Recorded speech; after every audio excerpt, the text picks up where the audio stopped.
Okay mga guys, magluto lang po tayo ng fried pumpkin crispy salted egg. Ayan na po ang ating pumpkin. Kukuha lang po tayo ng kapiraso nito mga guys sa ating pumpkin at atin po itong balatan mga guys.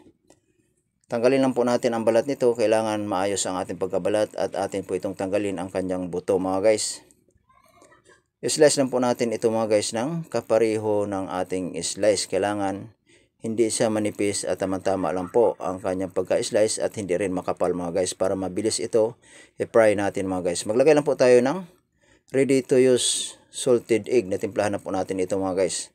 Naglagay lang po tayo ng 2 pieces itlog mga guys at naglagay po tayo ng all-purpose calumet and cornstarch. Ayun na po mga guys, atin pong haluin ito. Maglagay lang po tayo ng 2 pieces egg mga guys. Kailangan timplahan lang po natin ito. Lagyan po natin ito ng malamig na tubig. Kailangan halo-haloin na po natin ito ng maigi.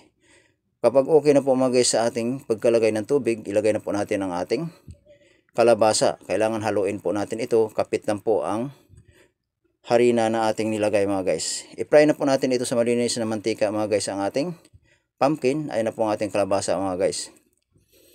Atin lang po itong halo-haloin mga guys. Dahan-dahanin lang po natin ito pagka fry. Kailangan luto ang ating kalabasa. Kaya na po mga guys, light brown na po ang ating pagka-prito nito mga guys. At bayanan po natin ito kapag luto na, atin na po itong hahanguin. Isuti na po natin ang ating garlic and red onion. Kailangan atin lang po itong ilagay ang ating salted egg mga guys. Kailangan lutuin po natin ito, halo-haloin lang po natin ito. Ingatan natin ito para hindi masunog ang ating salted egg. Ilagay na po natin ang ating pumpkin, kalabasa mga guys. Halo-haloin lang po natin ito para kumapit ang kanyang salted egg. Ayan na po mga guys ang kalabasan ng ating fried pumpkin crispy salted egg.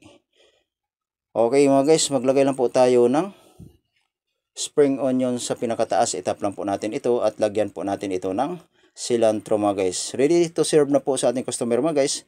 Maraming salamat po mga guys sa inyong suporta sa aking FB page at FB Reels. Paki-subscribe na po ang aking YouTube channel mga guys. Maraming salamat sa inyo.